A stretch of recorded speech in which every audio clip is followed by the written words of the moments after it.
各位同学大家好，接下来介绍圆的切线性质。那这个性质呢，有很多考题都有用到它，同学们特别注意一下。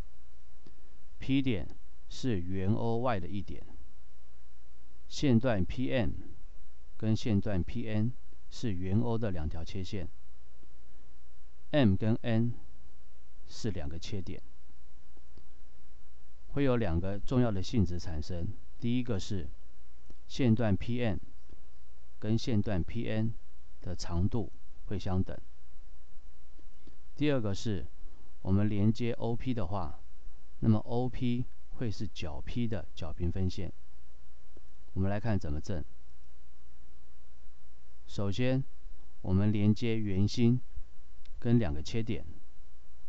我们知道圆心跟切点的连线呢，它的长度刚好就是半径，所以我们会得到 OM 会等于 ON。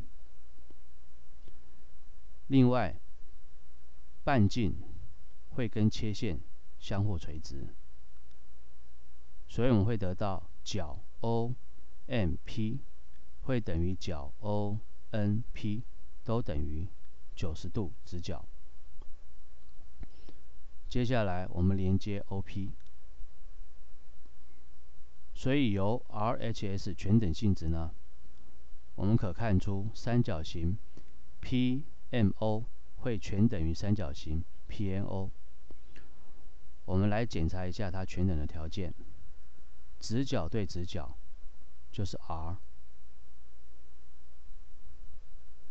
共用边 OP 是斜边 H， 再来半径等于半径 S。所以根据 RHS 全等性质呢，这两个三角形全等。全等之后呢，对应边会等长，于是乎就得到了 PM 会等于 PN。